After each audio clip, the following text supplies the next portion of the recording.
मझी रास्तार जलीगला car Puri जिला ब्रह्मगिरी थाना पणसपदा petrol pump निकटने हुतुहुत हो एक चलंता कार जली जाउथिबा देखिबाकु मिलिला। ड्राइवर समेत 5 जन यात्री गाड़ी छाड़ी दौड़िबा सहित अल्प के बर्ती जाइछन्ति। सीएनजी फाटी निया लागिथिबा संदेह करा जाउछि। पुरीरु यात्री नै चिलिका बुलिबाकु आसिथिबा बेले कार जली जाइथिबा जଣା पड़िछि। एथिरे काहार कोनोसी क्षति होई नथिबा सूचना मिलुछि। रविनारायण पुजारी आम प्रतिनिधि जोड़ी होती फोन लाइन अधिक सूचना पाई। रविनारायण जानापी चाहिए जे ये कार किभली परिस्थिति रे जलीगला कौन जना पड़ी प्रकृत में केतबेले घटना? देखो रश्मिरंजन ये हूँ संध्या समय घटना प्राय 6टा समय घटना घटी जदि कहवा जेहेतु बर्तमान चिलिका को देश विदेश हजार हजार पर्यटक बर्तमान जेहेतु डिसेम्बर मास शेष समय है नुआ वर्ष विभिन्न अंचल पर्यटक मैंने हजार हजार संख्यार पर्यटक आसुच्च। विशेषकर पुरी अधिकांश पर्यटक जो सब ट्राभेल्स मान गाड़ी बुकिंग करके चिलिका बुलवाई।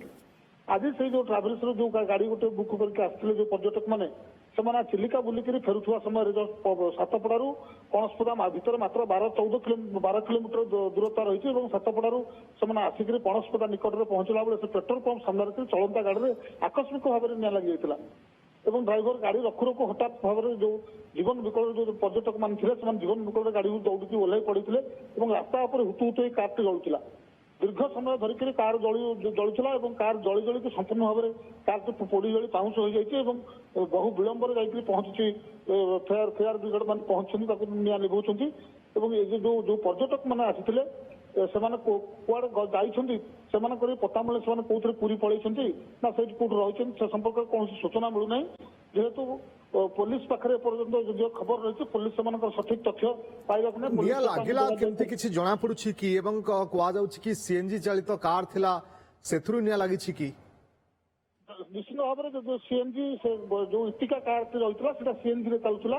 तेणु समस्त सन्देह हो सीएनजी अग्निकांड घटी समस्त सन्देह हो। ओके पुलिस घटनार तदंत करने पर हुए स्पष्टता आसीपर जे क्यों भली परिस्थिति कार निया लगिला। बहुत बहुत धन्यवाद आपन समस्त सूचना पाई।